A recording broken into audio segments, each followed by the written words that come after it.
Hey, I'm your host, Melissa, and I want to welcome you to Not Your Average Blonde podcast. I'm here to show you how to elevate your life to become the best version of yourself. I want to take you along your journey to be anything but average and step into your confidence era. Join me each week by subscribing and listening to Not Your Average Blonde podcast, and let's begin our journey to become anything but average.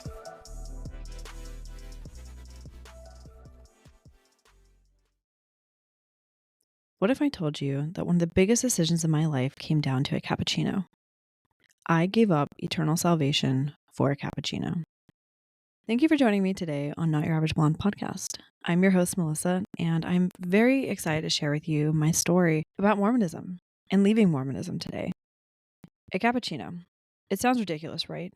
But if you grew up Mormon, or LDS, which stands for Latter-day Saints, you know exactly what I mean.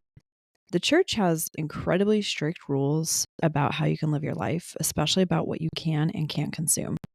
No coffee, no tea, no alcohol, no substances that can alter your state of mind.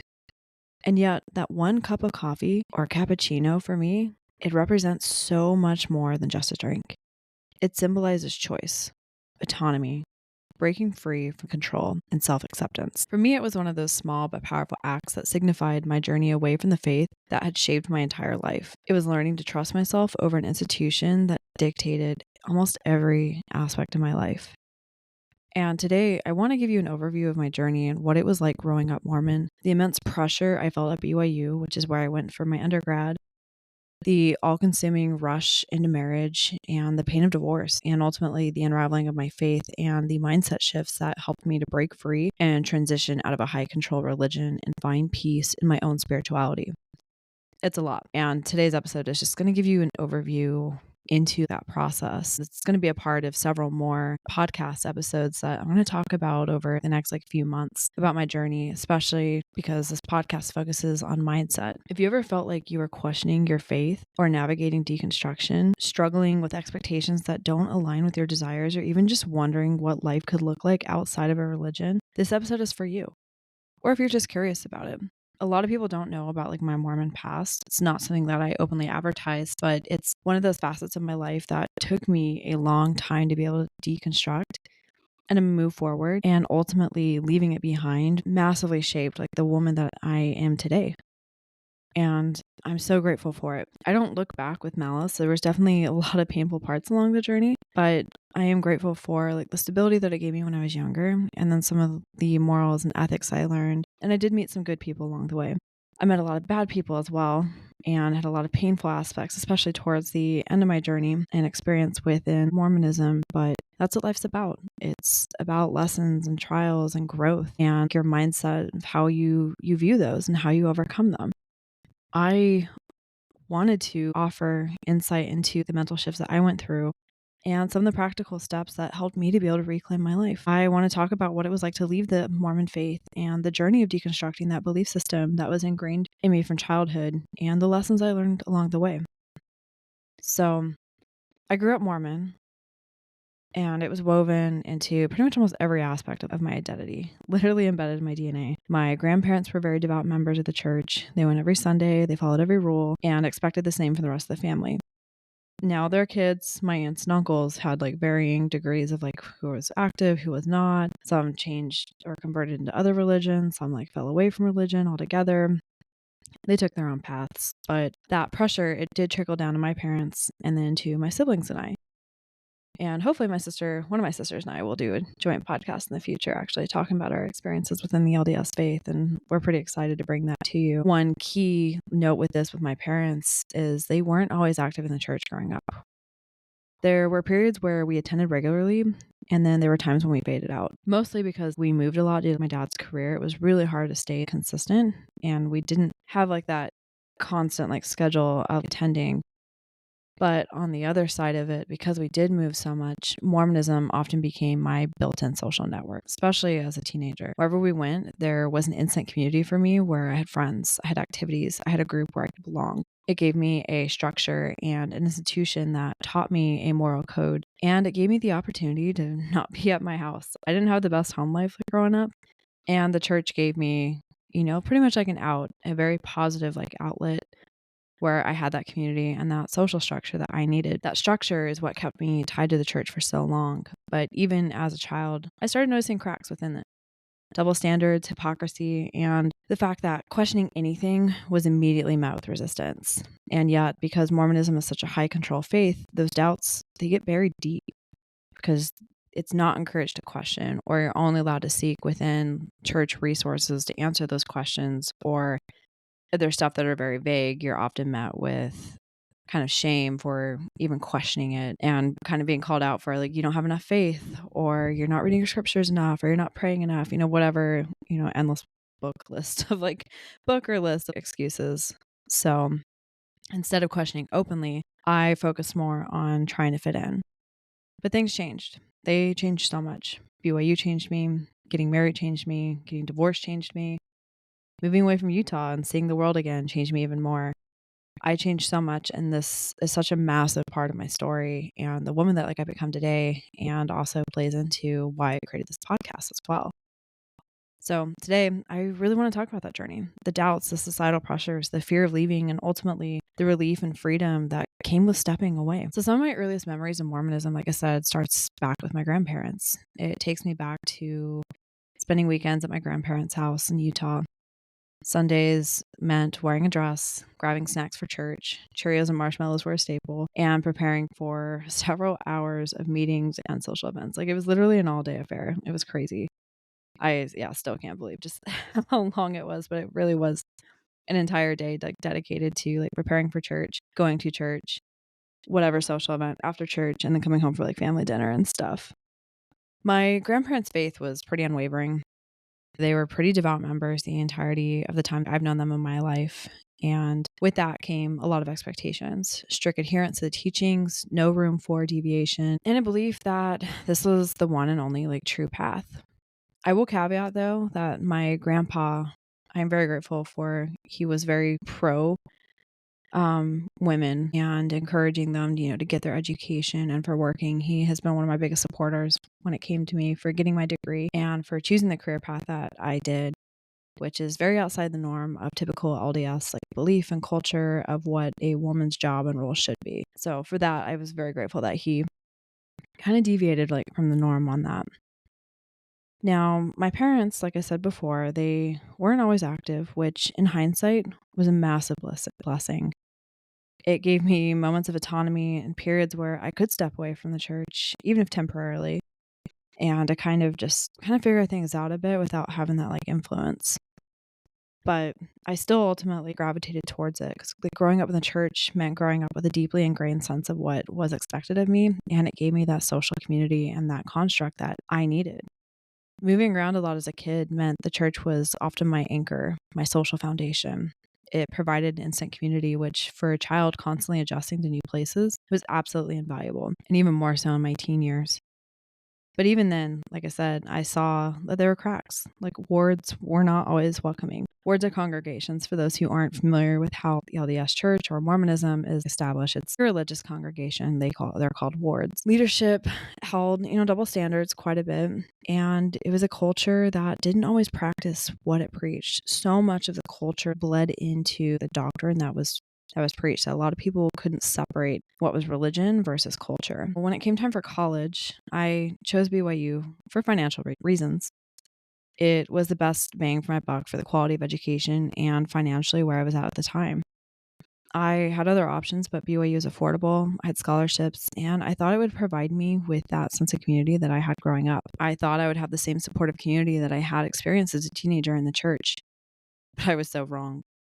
BYU and the Utah Mormon culture, if you're not familiar with it, it's a completely different beast than what I knew growing up. They say that Utah Mormon culture is very different than the rest of, outside of Utah Mormon culture, just the rest of the world. It was on a completely different level because it did seep into every aspect of society there within that state. And there was just a level of control that I'd never experienced before. A lot of strict rules, a constant feeling of being watched and judged. And that was even more compounded with just being at BYU. BYU is known for being a very strict university, very, very strict guidelines. They have an honor code office, and it's encouraged for people to tattle on each other if someone's messing up. And if you mess up, that puts your entire academic and spiritual future in jeopardy. It was absolutely crazy. Just that constant feeling of being watched and judged. And man, there was so much judgment that was cast by others. The accountability culture was intense. There's always someone watching, always someone ready to report you if they thought you were stepping out of line. Well, I saw many people weaponize the honor code system against each other, sometimes out of jealousy, sometimes out of their own insecurity. It was a very suffocating environment to be in. And that just is barely scratching the surface of what's going on there. It's just a combination of the strict rules, the social pressures, the constant scrutiny. It was a whole different level. And no one forced me to go there. For those that are going to call out, well, you accepted or you knew what you were getting into. Yes, I did. And I signed the paperwork acknowledging that I adhered to the honor code. But the full implications of just everything, the combination of strict rules, the social pressures, the constant scrutiny, I was not fully aware of it. I did try transferring schools, but it was at risk of losing some of my scholarships and putting my professional future in jeopardy. And it was very difficult. It was a very complicated time in my life, and it was a lot to navigate. But it became very quickly while I was there that I did not fit into the mold of what a perfect LDS woman should be. I wasn't the right kind of pretty. I didn't study the right degrees or take the right classes. My aspirations didn't align with the cultural expectations. I didn't give in to so many of the societal pressures that make up Mormon culture. I didn't have a lot of money. I was very poor. My parents did not support me at all going through college. I was 100% on my own. And there's a very clear difference between those who came from very wealthy Mormon families, which I'm sure you see that all universities. I just feel like at BYU it was probably scrutinized a little bit more because, as I get a little bit further into this episode, it'll kind of become a little bit more clear of how your family and their influence and the power and money that they have affects your social standing within the university and within the church. And one of the biggest pressures that impacts is marriage. At BYU, there's so much pressure to get married. At 20, 21 years old, I felt old for not being engaged. 21, and I felt old. Let that sink in. Most of the world, that's still incredibly young. Your brain's not even developed. Not even developed at that time. But at BYU, women are encouraged. They're rushing to get married before they graduated. And a lot of times, a lot of women don't graduate. They're just there to find a husband, to find a spouse, get married. They'll typically drop out of school, work and support their husband through the rest of his schooling so he can graduate. And then they'll usually have a kid before he graduates or right after he graduates. And then she'll into the role of a homemaker while he works and supports the family. It was crazy. It wasn't just getting married wasn't just encouraged. It was expected by professors, church leaders, and peers made it very clear that marriage was the priority while you were there, especially as a woman. And there's so much stigma and so many stereotypes that if you're not dating, if you're not married, if you don't have kids, it's just crazy how much of the culture revolves around that family element, which there's nothing wrong with that if that works for you, but that is such a young age. And like I said, looking back at it, 21 years old, and I felt old when I got married at 21. I felt like I'd caught one of the last boats, off the Titanic. It was wild, but there was so much pressure at the school between professors and then just socially, so much pressure to get married, and waiting wasn't really an option. Looking back, hindsight's always 2020. I wish I could shake my younger self and also give her a hug too. I would tell her to leave BYU, transfer schools after that first year, don't cave into pressure. It'll work out, things will work out. And to listen to her gut about it all because she was right. I ignored that little voice. I ignored the anxiety that I felt and the unhappiness that I had, and I gave in to the pressure. I trusted everyone else and everything else around me, but I didn't trust myself, which I was the most critical thing in that equation. And I didn't have the confidence to trust myself.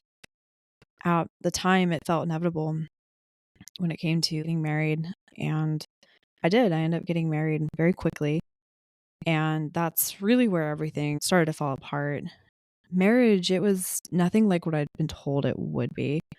There's so much pressure to rush through, find someone, meet them, date very briefly, you're engaged maybe for a month or two, and then married. It's not uncommon for people to only know each other for a couple weeks or a couple months before they go from meeting to marriage. It's absolutely insane. And there's not a lot of discussion within the community for what marriage entails and what a healthy relationship, what a partnership looks like. When I got married, it was nothing like what I'd been told of what it would be. It wasn't this bliss that everyone touted it to be in the end all be all, because within the LDS faith, if the ultimate goal is throughout your life is to reach that pinnacle of getting married in the temple, you reach the highest level of, it's pretty much spiritual glory through marriage. And so you have so much pressure to get to that pinnacle and then to produce children within those confines. But there's not much else that is discussed about what it means to make a healthy marriage or to have a healthy marriage, how to be a good partner, how to work through conflict. Sex, that's a completely different topic. Sex is so taboo in the LDS culture. It's kind of wild because it's very off limits and it's deemed as shameful and sinful and this terrible thing, especially for women. And they heavily discourage it. And then literally one day, as soon as you get married, the narrative flips 180. You go from sex is bad, bad, bad, bad, bad to you need to have it. You need to have it all the time. You need to be fucking like rabbits so you can produce kids within the church and raise them within the church. It's such a mind fuck. It's absolutely insane. I found marriage to be, at least marriage within the LDS church, to be isolating. It was exhausting. And I realized almost immediately that I'd made a mistake. I knew even before I got married that I shouldn't have done it. But like I said, I didn't trust myself. I didn't trust my gut instincts. And I relied on the input of others and gave into the pressure of the environment. And I still take responsibility for it. But I wish I had listened to myself. It was a very tough lesson learned. But it's another one of those facets that's a part of how I got here today and how I became the woman that I am today. So I got married. My ex, he was nothing like the person I had dated. Granted, we didn't date for very long. We met and got married in less than 9 months. I think it was that short. It was so quick from when we met. But like I said, he was nothing like the person I dated. The entitlement that was drilled into Mormon men became glaringly obvious. At one point, he told me, I already did the hard part. I got the girl. I don't have to put in work anymore. And talk about it like a gut punch. That sentence still makes my skin crawl. And that's another topic for another day of having your standards and how to date and marry a healthy manner and with boundaries and understanding red flags and green flags as well too. But marriage within Mormonism, it was sold to me as a partnership, but what I got was a man who thought he was entitled to everything: a wife, sex, emotional labor, someone to produce children without putting in any effort. And because divorce is so stigmatized, I was made to feel like it was my duty to stay. And I stayed in it way longer than I should have. It was so hard to get out. Like I said, it was incredibly isolating and it was difficult. It was really hard going against the social grain. I was trapped in a dynamic where my worth was reduced to how well I fit into the mold of a good wife. His family didn't approve of me because I didn't come from a pure enough Mormon family, which is kind of fucking wild to say that out loud. But again, Utah culture is just on a completely different level. And during that time, my family was pretty distant and I did not have a good relationship with them at the time. So that added even more to the isolation. It also drove a little bit more of a wedge because they couldn't go to our wedding. When you get married within the LDS culture, if your family isn't worthy to attend the temple, or if they're not worthy members or consistently practicing members, they are not allowed to attend the ceremony. And my ex and I, we should have done a civil ceremony for my family, but I didn't. I was advised not to do it. And that added even more so, I think, to just some of the division and some of the isolation, cutting me off from my family, which really sucked, looking back. And I know I probably hurt my parents and siblings quite a bit with that. But like I said, it was a lot of very tough lessons learned in a very rapid succession. So the church ultimately, instead of being a place of comfort, it did become another source of shame and pressure. And I was miserable. His family treated me like an outsider. They didn't feel like I was good enough for their son. They honestly got pretty nasty with me several times. And that's something I don't want to get into. He was abusive and controlling, and he did accumulate quite a bit of debt, and he had integrity issues. There's just, man, like a slew of like lists there. And his family just rationalized it for him and protected him. And the first and final breaking points that came for me was I had two realizations. The first was I never wanted to have kids with this man. I remember it very clearly. Like that day I was talking with one of my friends. It was like after class one day, and she was at work, and I was talking with her in her office, and like it hit me like a ton of bricks. That realization of never want to have kids with this man. This is not a home that I want to raise a family in, that I'd want to ever raise kids in.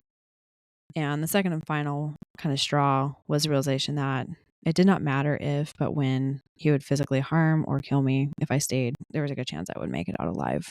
And it was pretty shitty. It was a tough situation to be in. Kind of a lot putting this like out there and voicing it in this podcast, but it's been one of those things I've had a lot of time to be able to process and to work through, and not angry. Thankfully, I've been able to heal a lot of the pain that was associated with it, because it was hard. It was really hard at the time. I remember when I went to talk to one of my bishops for guidance for a divorce, and the bishop, that's the congregation leader or the ward leader. So think of it as kind of like the head pastor. But the bishop, when I told him I wanted to get a divorce and was going to push for a divorce from my ex, he told me that my husband's behavior was my fault. When I told him, here's the list of reasons why I'm pursuing a divorce. And so he proceeded to tell me that his behavior was my fault, and that I had been selfish for prioritizing my education, and that I needed to be punished because if I had been home more to satisfy his sexual needs, none of this would have ever happened. Which again is just fucking mind-blowing that that's what someone would say. It kind of kills me because the LDS Church preaches a lot about accountability and agency, especially individual agency. But there's definitely is a massive double standard when it comes to male agency and sexuality and women. If it has anything pretty much to do with sex, it's always the woman's fault. That's it. It's not the man's responsibility. If you have someone that's addicted to porn or that has other sexual issues or is having an affair or whatever, it's not the man's fault. He didn't have control of that. It's always the woman's fault, which it fucking makes me angry. Just the double standard that exists there, especially when it comes to sex. So that was kind of that experience with talking with the bishop. That was one of the tipping points for the end of my faith. And that really launched me onto my spiritual journey. I knew that I had to leave, not just my marriage, but everything that had led me to that point, that had led me like to that place. And that's kind of started a several year long journey of just my faith unraveling. Leaving wasn't immediate. It was a slow unraveling. After my divorce, I still tried to stay active in the church because I was able to separate this bishop, he was just a man. That's not the representation of the church and their thoughts and opinions and like guidance. That was just one individual and like in his biased nature and perspective, not the institution. So I figured mentally I was able to separate the two and decided, still continue to stay active because like I wanted that community. I wanted that, like I said, like that stable foundation as I was going through a very unstable period of my life. And so after my divorce, like I said, I still tried to stay active in the church, but it was not the same. It was not the same at all. After my ex and I separated, I moved to the Middle East. I got into a grad school program, which honestly, like timing, just thank you, universe. Timing could not have aligned more perfectly. It was literally the perfect storm for me. Just such a shit show of, that time period like of my life. And it's kind of wild because, I got picked up for this fellowship and for a graduate program. So I moved to the Middle East and it was a huge shift for me. Honestly, it's probably one of the best things that happened to me and for my life at the time. I was able to get space and separation that I needed. It was literally a fresh start. I owned nothing. I went over there with 2 bags and a backpack, left everything else behind or sold it or left it with my ex. I didn't want it. I just wanted a fresh start. But while I was over there, I met so many new people and I started seeing other religions and other cultures. And it really started opening up to me that realizing that spirituality was so much bigger than Mormonism and what I had learned. I started to see faith in a new way. I saw other religions, other belief systems, other practices, both good and bad. I saw quite a bit of extremes. But it caused me to continue to question more of why did my church claim to be the only one true church? And that was a question I had even as like a kid. Like it never really made sense that that doctrine was preached of like, this is the one true and only church. And it just always blew my mind that billions of people who have like walked this earth, you know, today and throughout like time and eternity. And yet if you weren't born during the right time, period, day, age, or if people like couldn't find your name, then you're damned. And you have to pretty much wait in this like waiting area, you know, for like the right person or the right spiritual entity to like welcome you into like the LDS like faith and give you that choice to accept it or not, which that's another conversation getting into more of the doctrine within the LDS church. But it just never like, I just never understood that like how you'd have all these people who never had that exposure and like why they would essentially be like eternally fucked because they weren't Mormon. It just didn't click even as like a kid. But that was one of many questions. Another one was, you know, why did salvation feel like a gated community with an entrance fee and a cost in between the high control aspects of the religion and the very strict rules that you have to follow, even just at a baseline level. But if you are able to go to the temple and if you get married in the temple, there's an even stricter set of codes of conducts and rules that you have to follow with tribunal punishments as well, too, that comes with that if you violate those rules. And people subject themselves to it. Like it's just, that's the norm. That's the culture. That's just what you I guess accept, especially if you don't know any better. And with the cost of it, to be able to obtain the highest degree of like glory, which is in heaven, you have to pay a 10% tithe. So, fun fact, the LDS Church requires a 10% tithe. And you also have financial counseling where you review your finances with church leadership to ensure you're paying a full tithe or justifications of why not. And then also use of other church resources, assistance programs that are out there for you, for those who are struggling. But it's a very intensive process that enforces an accountability system that's there to ensure that you're doing what you're supposed to do to be able to maintain that highest degree of glory. And you literally get this card, kind of like a membership card, to be able to give you access to, like the temple, which is where you have access to like those higher levels of I guess like spirituality of like the religion, those higher levels of like doctrine and deeper doctrine. That's another, I don't quite fully like know how to like explain it without going very deep into it. And I don't want to go that deep into it this episode, especially where this is just surface level. But ultimately what I realized was that spirituality was so much bigger than Mormonism. And the defining moment for me, weirdly enough, I was on holiday in Turkey and I was standing inside of a tiny mosque just outside the Grand Bazaar in Istanbul. And I was checking out the architecture. Like I love Islamic architecture. I think it's absolutely stunning. It's so beautiful, and the buildings and the story that goes behind it and the story it tells and the symmetry and the colors. It fascinates me. But so I was admiring this beautiful little mosque in this neighborhood just outside the Grand Bazaar, and the imam invited me in. And so I went inside. I was like, okay, I'll go in. And there are a couple of things that struck me when I was in there. The first was I'm standing there in this mosque, and I had experienced more peace in that moment than I'd ever felt inside of a Mormon temple. It was wild just how peaceful it was. I was standing there in, the room. There wasn't a prayer session that was going on. There was a man there in the front, and he was going through one of his prayers for the day. And he had his daughter up there with him, and he was teaching her how to pray. And they were happy and bonding, and it was beautiful. It was just so peaceful on the inside. And the imam was very welcoming of me.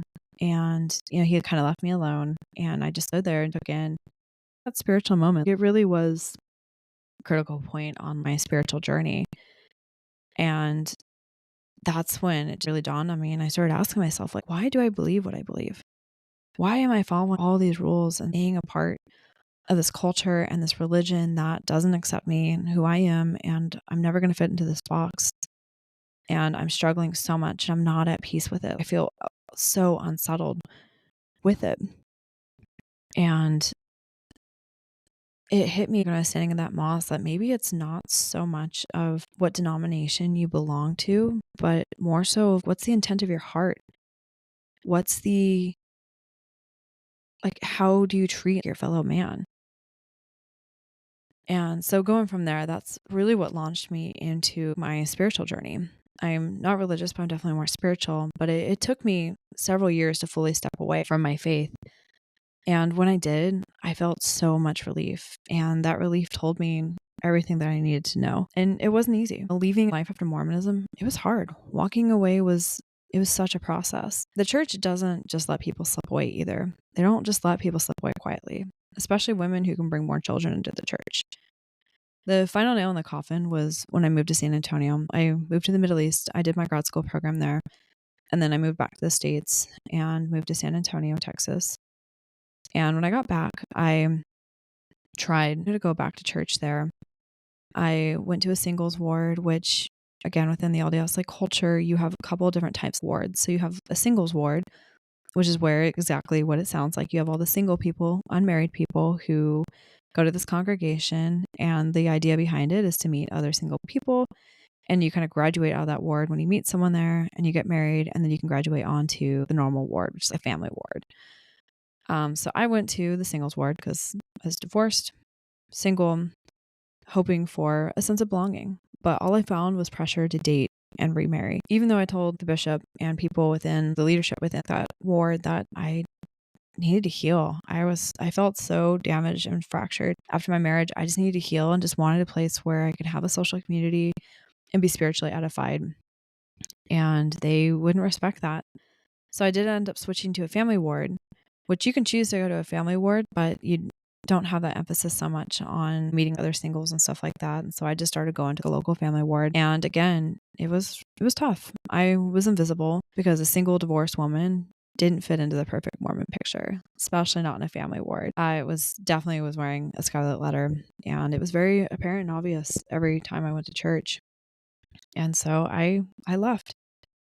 Leaving gave me my freedom back. It gave me the ability to make decisions for myself, and it gave me the space to explore my own spirituality outside of rules, expectations, and tribunal punishments.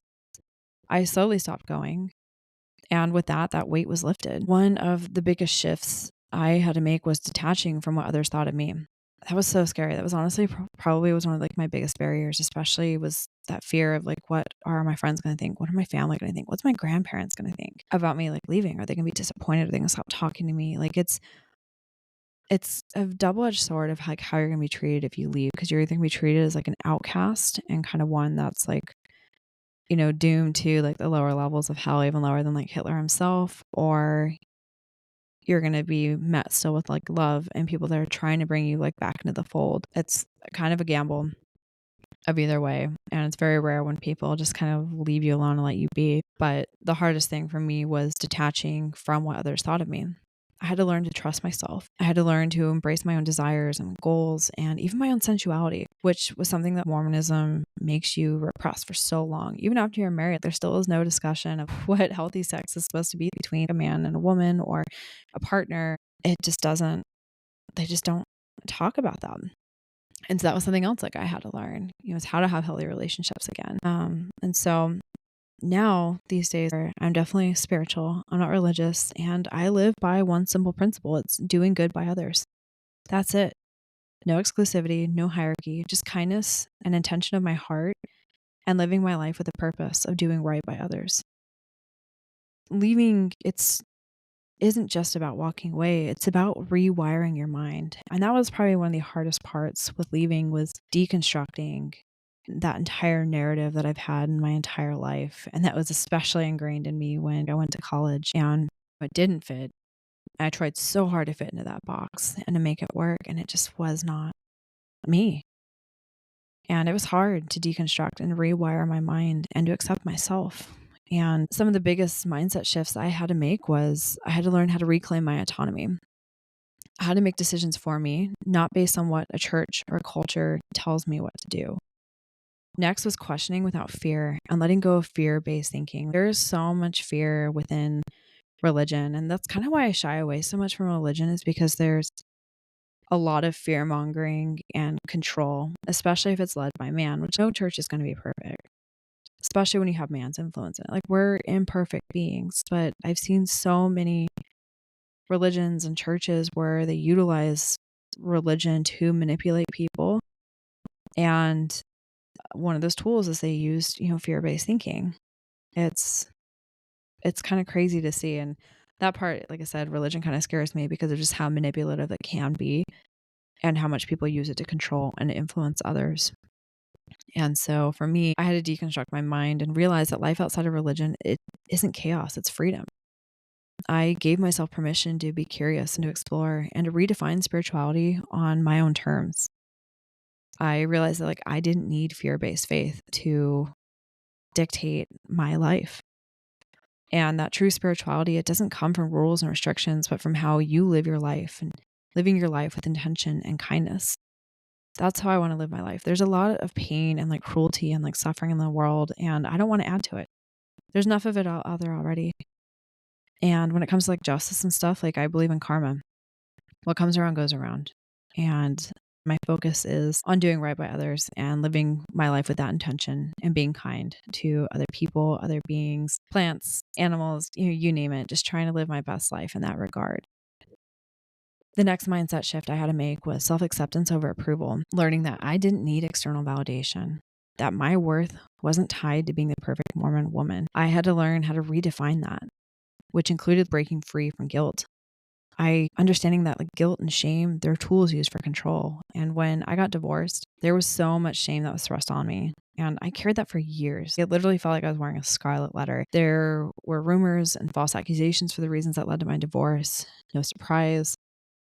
Like I said, it was a perfect storm of just events that was going on during that time period. And the blame falling completely on me by the community. It was a lot. It was a lot. It was a lot of pressure, and it was a lot of pain, a lot of unnecessary pain.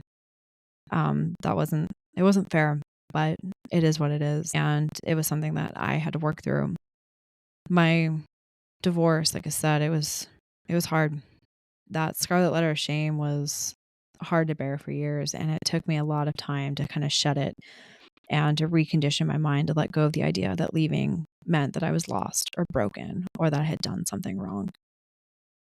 With that, I had to find my own value and find my own values as well. I learned to value myself, but I also had to separate what I truly believe from what had been ingrained in me. And that was probably one of the harder parts of deconstructing, was trying to discern what was a cultural or a religious expectation or value or thought versus what was my own.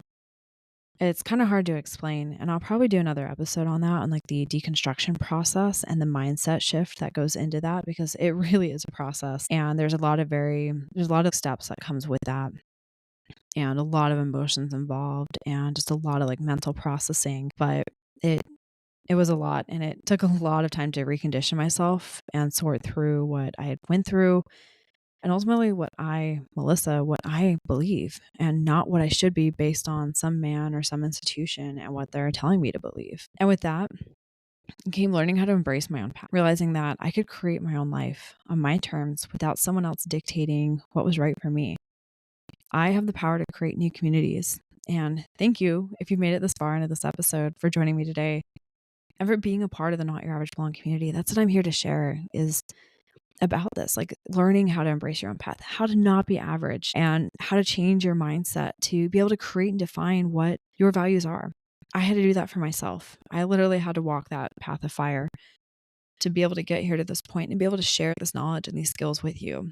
I was able to create and define what my values were and to create a new way of living. It was so worth it. Leaving, it was both terrifying and liberating. The fear of disappointing my family, losing my community, and questioning everything I'd known, which I lost most of that actually throughout the process. It was insane how much I had to shed from life to be able to move forward. And questioning, it's just that when you question everything that you know, it was real. It was raw.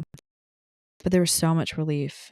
And the relief that came with it was so much more stronger than that fear. It was so worth it. So now that my faith is my own, and I've rooted my beliefs in kindness and in connection and in living a life of purpose, not just checking off boxes for worthiness or paying, a percentage to be able to ensure my righteous spot within heaven. It was so much to deconstruct, and I've really ultimately learned how to embrace my faith as my own and become more solid in my beliefs and to be able to choose the intent of living my life with purpose. The biggest lesson I learned was you don't have to stay in something that no longer aligns with who you are becoming.